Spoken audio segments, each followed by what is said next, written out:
Hello everybody. This has been a very, very long time that I've done one of these.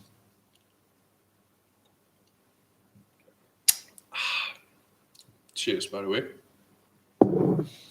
So Maximum Woodman's Finest here. I will definitely look into upgrading my whole system here for the time to come. Right now, this is a 10-year-old Sony laptop recording this, so the quality of the audio of the video is not the greatest. I do hope that the audio is okay. So if anybody just can give me a thumbs up over here in the comment section as far as how the audio is. I do know that the image quality is leaving something to be done with it. So what are we going to do today? I carved this. I got to move this slow because it really doesn't seem to pick up very well. Carved a spoon. Let's see what we can do with maybe the less bright light is actually beneficial.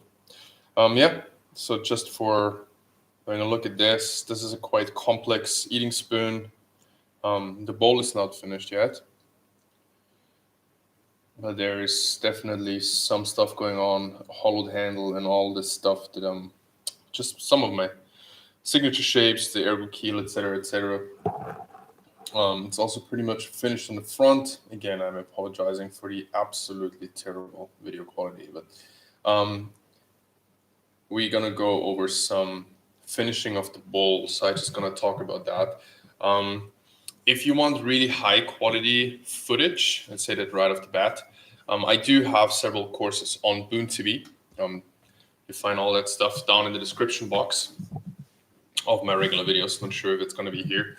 But on my regular videos. And yeah, so Boon TV, there's a membership. You can also buy all the different courses. Let me just put this plug in here. I know it's not very popular, but after all, this is exactly how we manage to do these kind of things. I do this for a living, designing tools, may it be our new Tuga cams, may it be the all round hooks.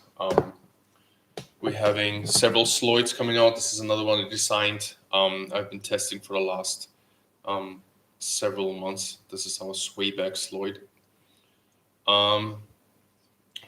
And a video that I'm working on right now, sorry, I've been a little bit slow, is the video about the Karelia. This is a Baltic-inspired axe. I've designed with Swatodic. Hey there, Austin. This is from Austria, buddy. You're over in Austin, Texas. You're doing well, man.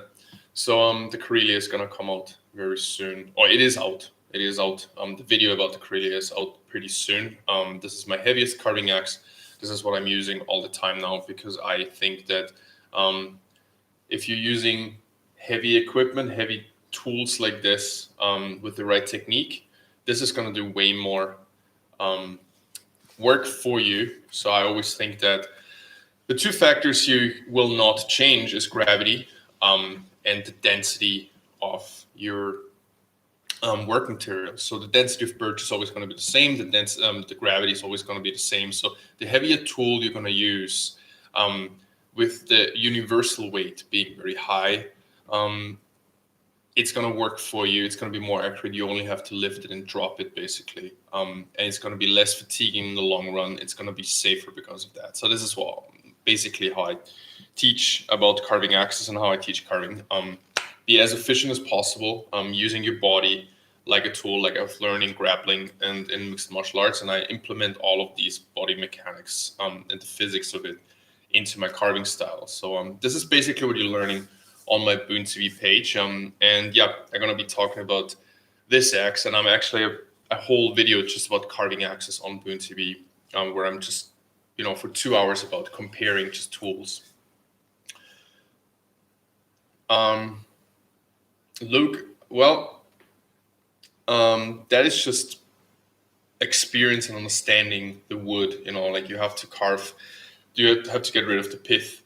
You have to carve it from the inside out. It's depending what you want to do. If you find a crook, the diameter of the wood, you don't have to use a half log. If it's getting bigger, you can use radial orientation of the spoon, etc., etc. So I'm going through this in all my courses, especially the Triple C method, and especially the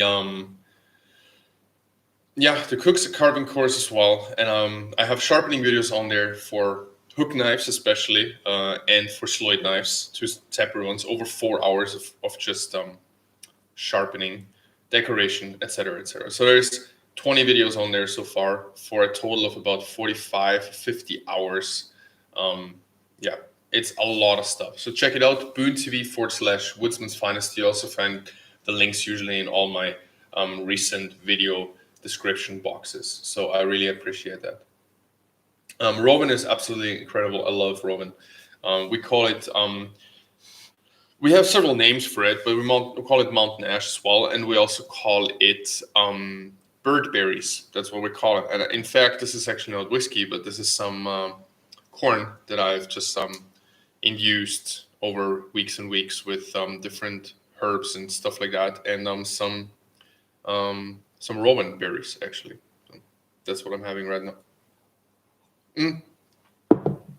So, enough about the tools. Enough about the plugs. You know where to find all of this, all of my designs, all of my tools. Try it and test it based on the reasoning of the last 10 years of making leather stuff, making knives, and carving for a living. In fact, I have a spoon of mine on here from 6 years ago that I made in Japan from Sakura, and it's still one of my daily eating spoons. I just recently gave it a little refreshener with some tongue oil. And yeah, you can see how these are holding up over years and years of use if you do them well. So my biggest recommendation for you is get training, as is like with everything else. Tools are great. They're very definitely going to help you reaching your potential, but get training. I always carve greenwood and then I cure it and then I finish carving. That's why it's called greenwood carving.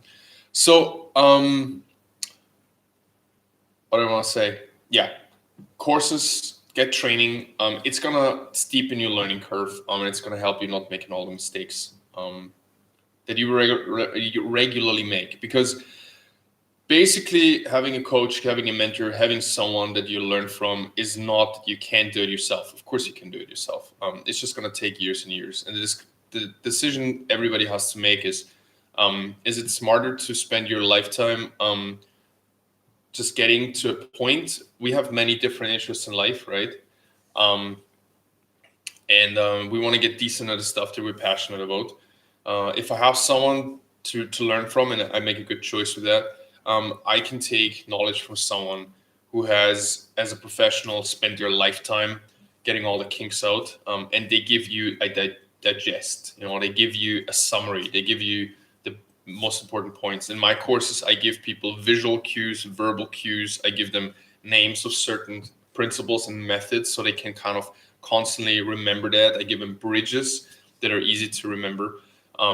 And that is the most important. No matter if I do Brazilian Jiu-Jitsu or I teach swordsmanship in Europe, after learning it in Japan for like 11 years, living there, I would bring something into a system, then give bridges, give a concept, teach the principles to make people not into like technical robots, but I want you to become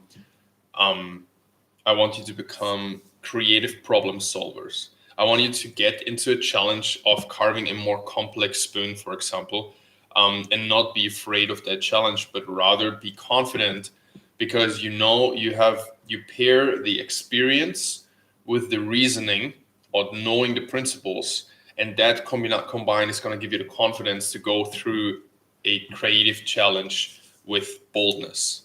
It's exactly what I'm trying to achieve is making you a creative problem solver. And principles and fundamentals and understanding the reasoning behind. So rather than the how and the what, the question is becoming why. If you understand why, you're going to be able to just go through the creative challenge. And once you have that confidence, the great thing is no matter what you want to try, no matter what comes up in your mind, no matter what you doodled as far as decorations, as far as shapes, it doesn't matter. You're just going to go do it because you know you can. Thanks, Kyle. I appreciate that, man. Yeah, man. That ear is telling the story. Um, so yeah, it's all about body mechanics. It's all about the understanding and body mechanics combined with mental mechanics is what we're doing everything with. It doesn't matter if you're dancing, you're carving a spoon, you're doing survival stuff, you're doing sports of any type. Doesn't matter. It's always the same mind. It's always the same body mechanics. So understanding those is very important. And this is what I'm implementing. This is why I design the tools the way I do. And this is also why I carve the way I do. Staying efficient, knowing what you're doing, using your whole body, not just like several like single limbs or single joints, and then bring it together into a very efficient and thus less fatiguing and safer. Um, what I didn't want to say, a safer concept, like using your whole body as a unity, so to say, making it more efficient and thus safer. Okay, without further ado, what I do on a bigger eating spoon like this is something that's more of a Norwegian style kind of thing. It has a little bit smaller handle, a little bit bigger bowl. It's just like a proportion that I do like, that I do use myself. I have a recent design class on my Boon TV page as well, where we're talking for over 2 hours just about design, how you're going from the idea to the finished product, how you reevaluate it, and how you're making changes, modifications based on your experience and implement them again. So this is just something that I personally like. The proportions that I like, and understanding shapes and proportions is definitely very important, and you can learn that. So first of all, this was dried and it's otherwise finished, other than putting the some cold roasting on there. I have not done a while, but we'll probably cold roast this. This is from Damson. It's very, very tough. It's going to be a spoon of a lifetime. Um, the spoon bowl itself is going to be flatter in the front. It's going to be deeper in the back because this is how it's most comfortable to use, and how it is going to be working the best for what is intended, which is eating. And these can be used for eating very hygienically and comfortably for decades to come.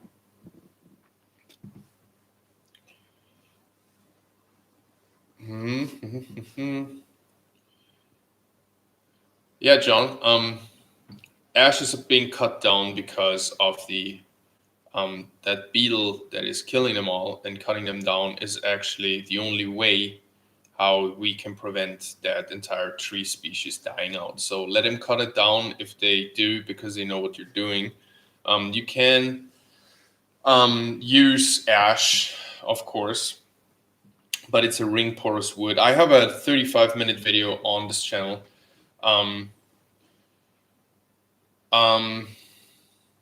Sorry, I'm just reading the comments over here. I have a 35-minute video back from about 2 years ago in Japan, where I'm talking about woods and what is very usable for spoons, what you have to look for, and what is going to be tough to use but still possible. So, there's a couple of overlapping types of woods that are not perfectly my first choice, let's just say like that, but they're absolutely usable, right? So watch that video, and as always, I do appreciate everybody watching the videos. Thanks very much.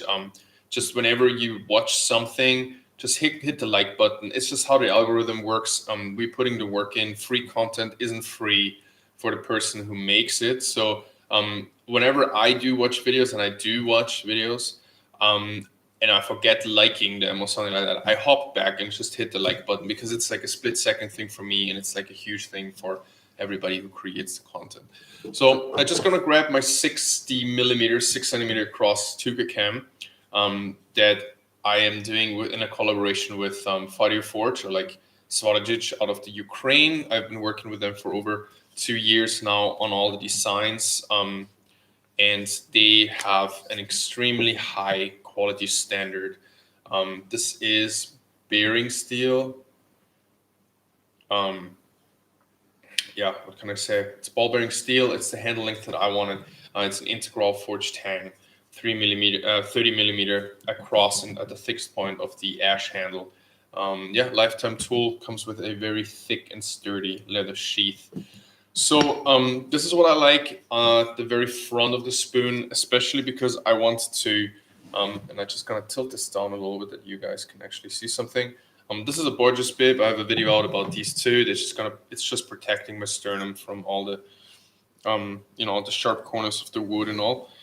So what I'm trying to do at the beginning is just using my whole body as much as possible as a unity and carving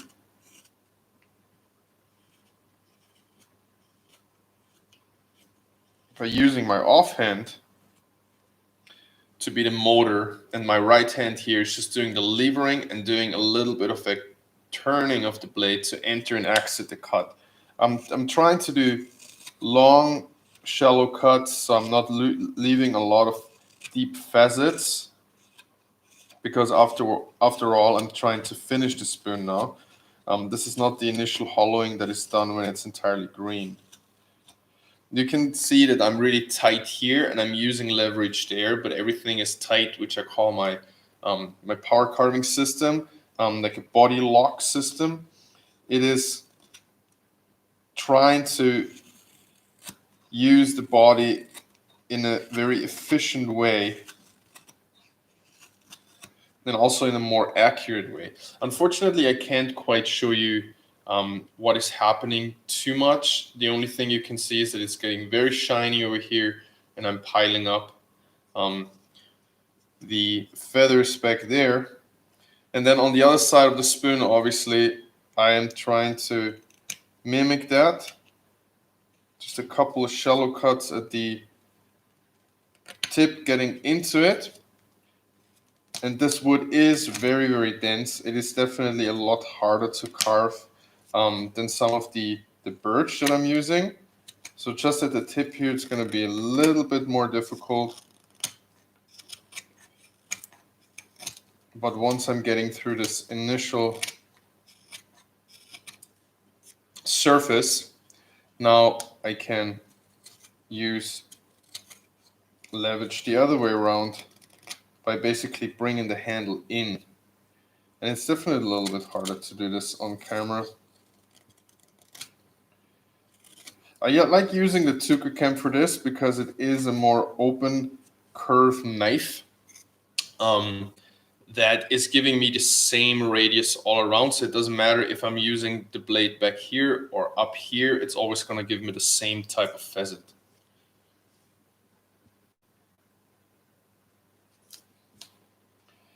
So back here, I'm basically using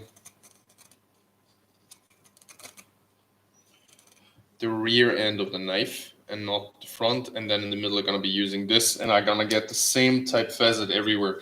It's a little bit easier sometimes for me on the backhand here to use it one-handed. And for that, I very often utilize not my lap. I don't want to be anywhere in here because that's called the triangle of death. There's a lot of big blood vessels and stuff. I never carve in here.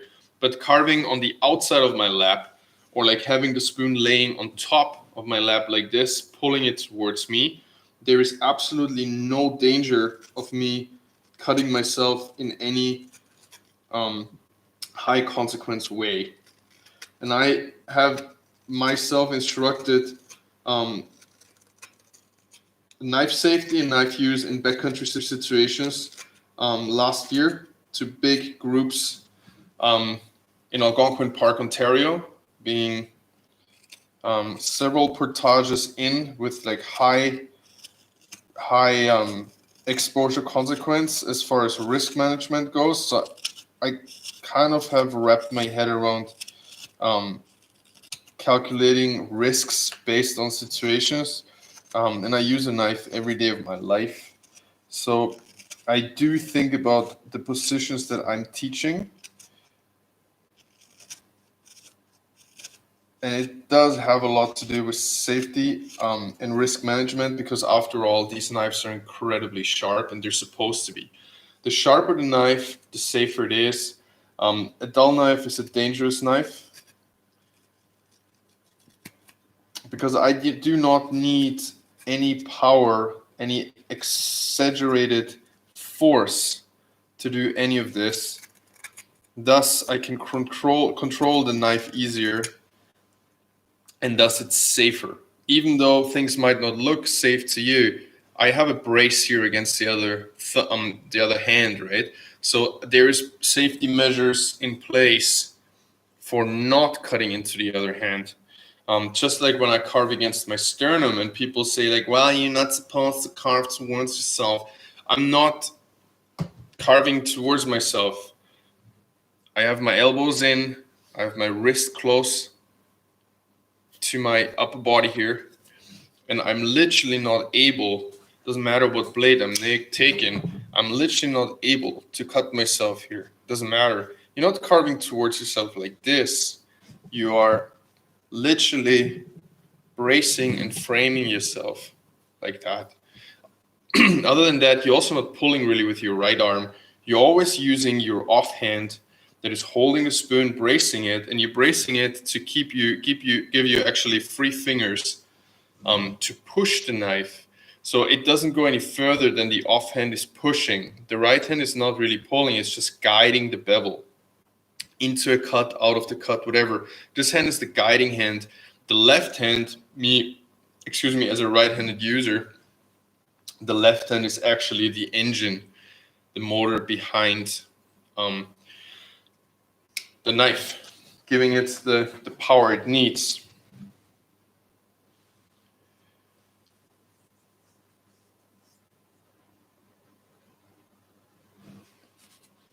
Thanks, buddy, for the support. Yeah, they're great, and I'm glad that they have been always very supportive of my work, and they always listen very carefully when I want any changes to be done to tools.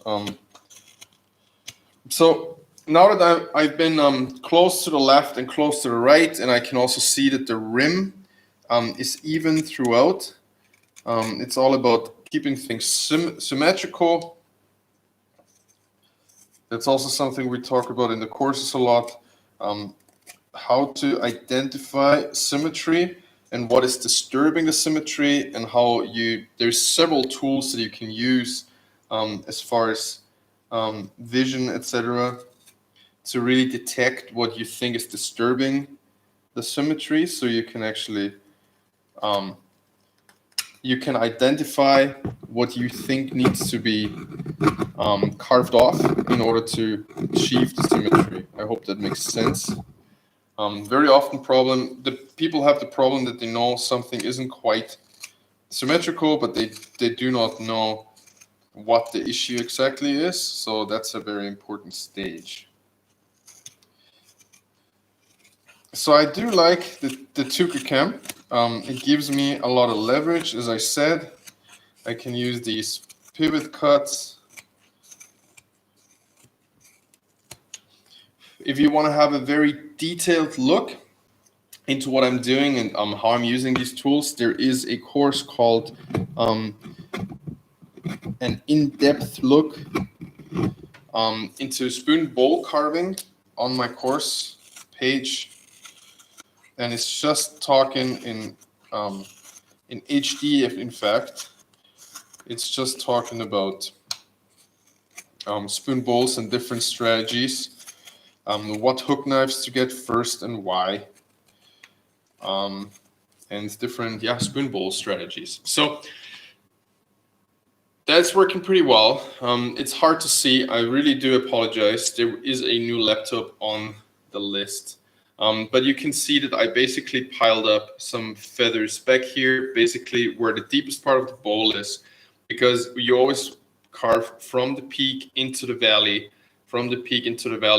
with the fibers. You can't carve up the valley because you can't carve against the fibers, right?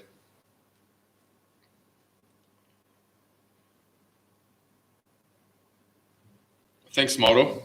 I appreciate that. So I do like carving on the back here, just using the Tuga cam as well. And again, like I use something I call the body vice system. And I'm sitting on a ball here. I'm sitting on a sitting ball because it is it's more healthy, but it's hard for me to do the carving on here. I use the inside of my knee pit, and again, I'm carving away from it like this. There's absolutely no danger of me cutting myself into the veins here, period. So what I'm doing is I'm not even using force. I'm not pulling anything. I'm not pushing anything. This hand is literally just turning the knife to enter and exit the cut. And again, my right hand is the motor, and the knife only goes as far as I want it to go. It's very controlled.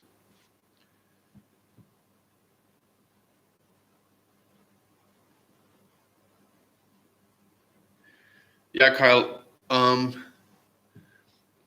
Well, there is a lot of people who do carve. There is no people in the world who carve for a living, I think, at least not in the Western world.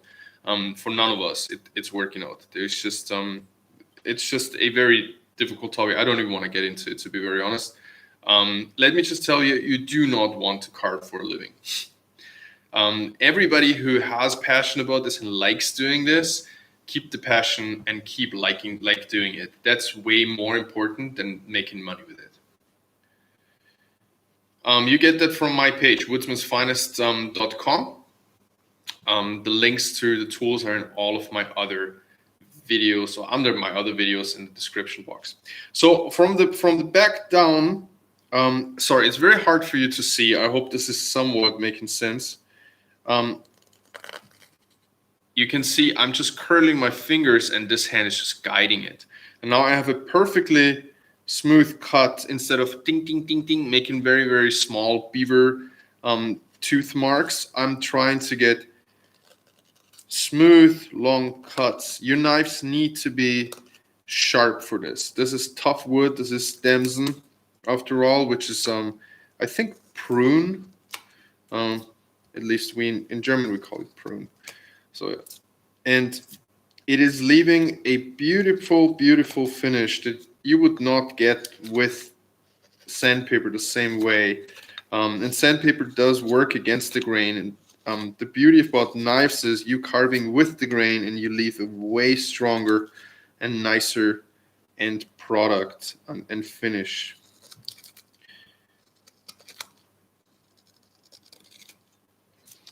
Just a little bit of focus here. This looks very nice. I'm gonna give it a little bit more depth on the back, because after all, this is intended to be an eating spoon, right? And so now,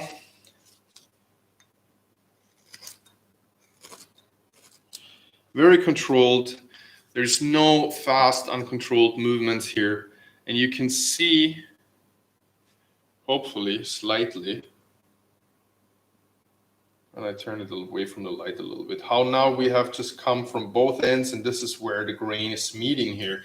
So a lot of people would just go ahead and go once across, and you can absolutely do that with a very sharp knife. It actually gives you a beautiful finish.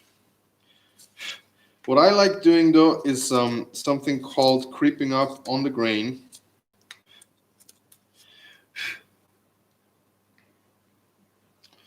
Quite happy with that. Creeping up on the grain means that you're carving towards this grain bundle, or this bundle from both sides, in a increasingly shallow and controlled way until you get the transition as good as possible. So you can see there's kind of a ledge. Sorry, this is pretty terrible lighting. It's also a terrible camera. Trying to do what I can here. There's the grain here just being fuzzy and torn a little bit.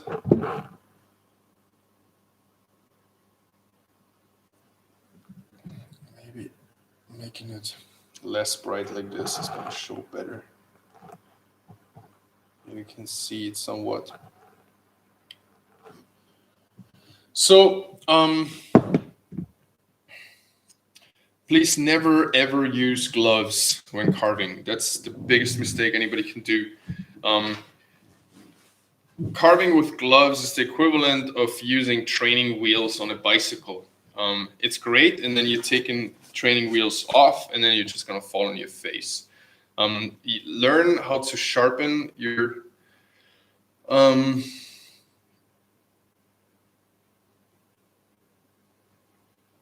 Mauro, the advice I can give you is to look at my 45, 50 hours of courses on my Boon TV page, and you can absolutely we're going very, very in depth in that course and how to get all of that right. So I can just say practice and extremely sharp knives. Never safety gloves. Learn how to sharpen your knives properly and how to use them safely without excessive force. Thank you very much. And Merry Christmas to you as well.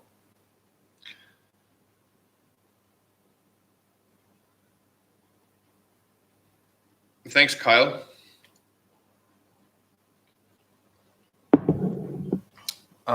Max, I do agree with you on that as well, fellow Max. Okay, I'm gonna put this away here for a moment because I want to show you how I'm going about creeping up on the grain, basically.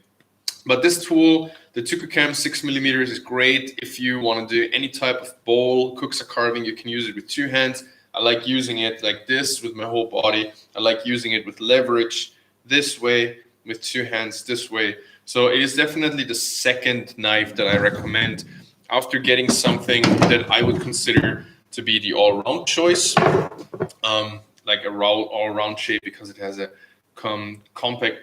compound curve, which is in my opinion something that's asymmetric, a tighter curve towards the front and a shallower curve as far as the radius goes towards the back. So small radius, big radius. So it gives you the ability to be very aggressive on roughing, and then once your spoon is getting towards the finishing stage, you can use the wider part on the back to get less facets. Thank you, Mauro. I appreciate that.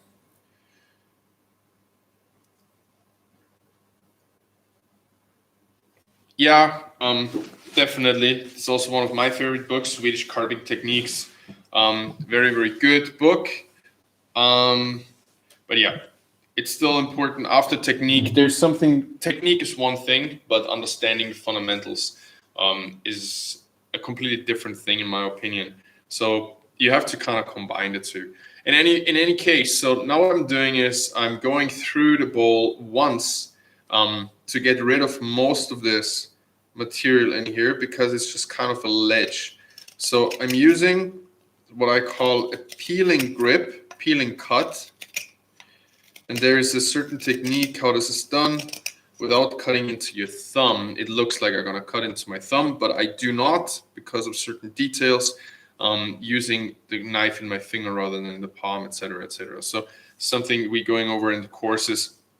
And now that I have less material in here that is already kind of like a little step that's hindering me from doing the next step, I can actually go ahead and now use the knife in a push way, or like a rather pulling towards me, using these knives. So it's kind of pulling, but it's also pushing. And I can slowly but surely do longer, shallow cuts to get rid of the material that is in the transition area.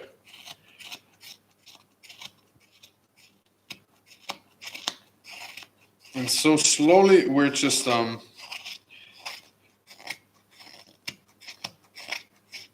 getting closer on evening it out. Like I said, a lot of people are just doing one cut across the grain at the end to clean that area up, and that's absolutely fine.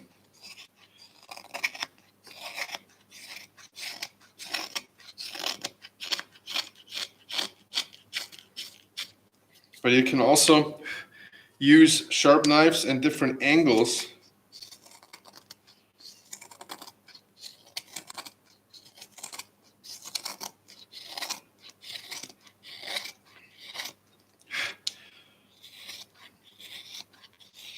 It's a combination of leverage, pushing and pulling, and my right hand is only setting the depth, the angle of how much the blade is actually engaging.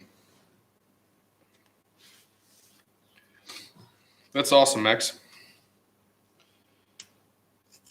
they have a very specific carving style that is not really what I am doing, but it is a different style, and it's definitely very impressive.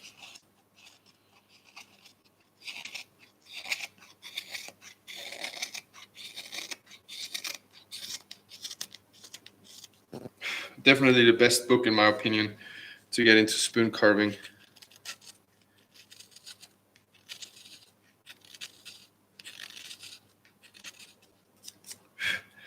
So the front of the bowl is done, really. I'm so sorry that this is not really showing up properly, but the front of the bowl is completely clean and done. The back as well, and then the transition area here is now just going to be a back and forth of getting it closer together, getting rid of some of this material, and then working towards it from both sides with a very sharp knife, and basically entering into the cut and then turning the knife up so it kind of leaves the cut again. Just imagine it to be like a scoop, but scooping sideways with a hook knife. Only with wood that is entirely cured and dry, and with extremely sharp knives, you're going to be able to do this. Unless you want to use sandpaper. I personally do think that sandpaper is an inferior finish to spoons than at a very, very sharp knife. And this is why sharpening and learning how to sharpen and giving my sharpening courses a try is maybe not the worst idea.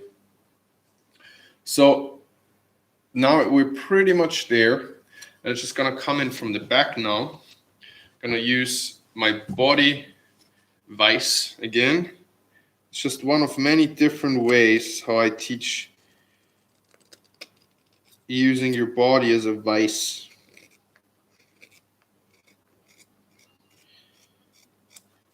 To make everything a lot more controlled and thus also safer.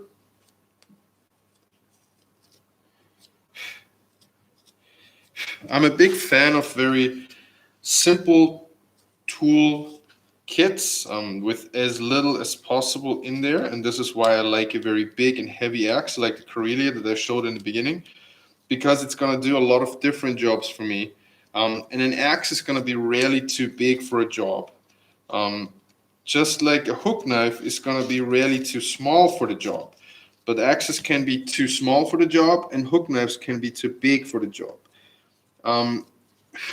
And this is just something that you kind of need to understand when you're getting into carving and when you're getting into tools and you want to keep things at a budget and you want to keep things very compact for yourself and not overcomplicated.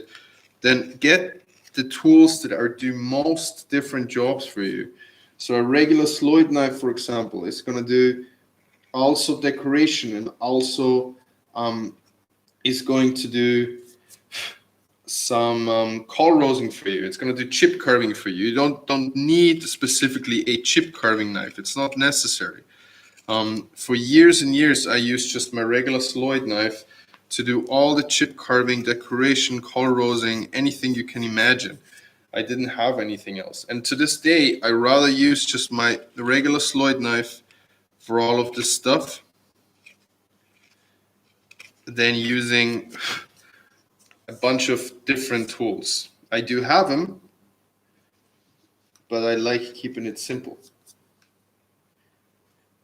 And I have a video on Instagram TV that says the smaller the spoon, the bigger the axe. Because carving very small spoons and scoops, for example, like little coffee scoops like this, for example, it is very difficult to use small axes because you're going to have to accelerate a small axe very much with your wrist and with your whole body to have the same effect on wood as a heavier axe that is basically accelerated more by gravity, by its own mass weight.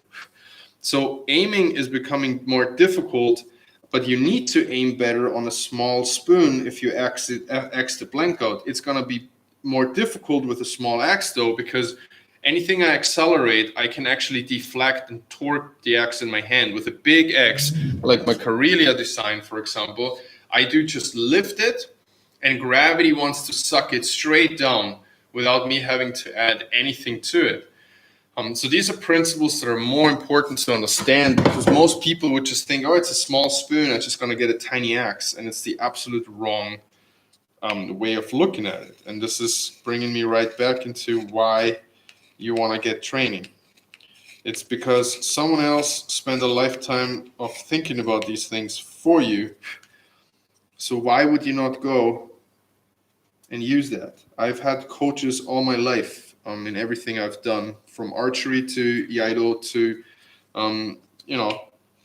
canoeing, wilderness skills, carving, you name it. I have mentors and friends like Nick Westerman, for example. I was allowed to forge with last week for a few weeks and nerd out and geek out about stuff and learn so much from. To learn what I've learned in these 2 weeks, I would have needed a lifetime. But this lifetime I couldn't have spent on all the other things I like doing too. So he gave me the opportunity to get good at something because he spent a lifetime on it and shared it with me. And this is why I get coaching, to tap into a lifetime of experience of someone else, and shortcut it, make a steeper learning curve. I talk a lot about learning and how to keep the learning curve steep even when you do something already for a while on my courses, because there is techniques that you can use to stay in a stage of learning even when you plateau out and things slow down a little bit. And it's very important to implement that too. It doesn't matter what it is. You can use this for a language or for a job or whatever. It doesn't have to be carving, but these are universal principles that I do like to implement no matter what I'm doing. So you're seeing I'm just going back and forth and back and forth.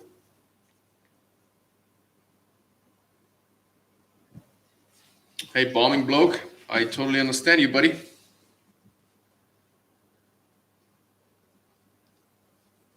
Thanks, Jeff. Thanks very much, bud.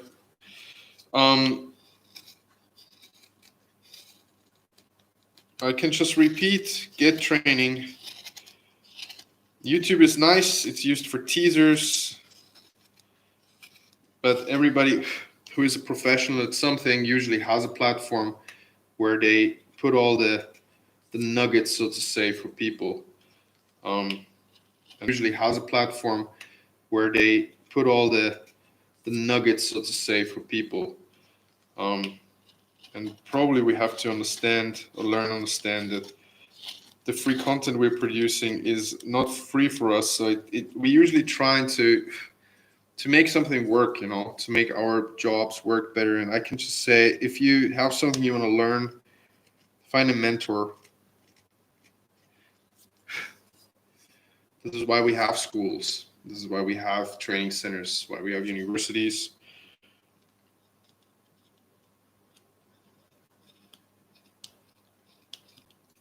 So during the pandemic, unable to travel, for example, swordsmanship seminars that I give all over Europe. After learning that in Japan from my teachers over 11 years of time so far, I just started doing more online courses because it is a great time to pick up new skills and just do things, learn things. Have a different outlook on, rather than what you can't do, think about what you can do. And this is a great skills learning time. All right, so now we have a Marcelo. Well, I think there's some poisonous woods you shouldn't use, and that's depending on your area. Sound like you might be from Brazil. There's definitely a lot you shouldn't use. And yeah, there's just best thing is you just go watch my over 30-minute long video about woods for carving that I made in Japan a few years back, standing in front of a really nice old Japanese farmhouse. And yeah, just took the time to talk about everything regarding wood that I know. And of course, the more I'm learning, the more rabbit holes open up, and the more I realize that I will not be able to ever learn it all. The more you know, the more you learn, the less you know. Is not like that you really know less. It's more like that you're realizing how much you know in relation, or like in ratio to what's still out there. It's just becoming less and less, so to say. Well, so far so good. Let me just dim this down one more time to have a look at this. You can see actually how the light's reflecting inside the bowl. There was no sandpaper used on this, of course. It's just sharpening, knowing your bevels, using them in a safe way, shallow without chipping away like a little beaver. And you can learn this. It's a technique. So I'm now looking to finish this rather elaborate spoon. It has a lot of little details that are hard to pick up here. Some hollowed surfaces, etc., etc. And it's all done with basically 3 tools, 4 including the axe. And it will get finished, and then I put it on my website, woodsmansfinest.com.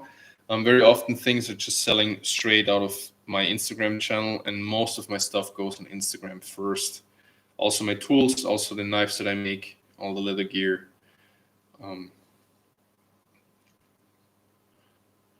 Neither mineral oil nor beeswax. Mineral oil is a side product of petroleum. I don't want to have that anywhere near my stuff that I put in my mouth. It doesn't dry, so you wash it out. A tutorial by any means, just a little bit talking through what I'm doing, and I hope you got excited about checking out some of my courses on Boon TV. And thanks for supporting the channel with likes and shares, subscribing, all that good stuff. I really appreciate it. It makes it possible for me to do what I'm doing, because this is a profession, not a hobby. So yeah, thanks for checking out my channels. Instagram as well, Woodsman's Finest is probably where I put most of my stuff. There's most action happening there. I post every day. There's over 6,000 pictures so far. And yeah, hola to Brazil. You guys have a beautiful holiday season. Stay safe. Shop small, shop with intention. Support your local businesses. Shop something that you know is going to bring more meaning to whoever's daily life, and not just creates garbage. Go to your local shops, support the small shops, and I hope that I'm gonna see you again on my channel. This thing is actually supposed to balance.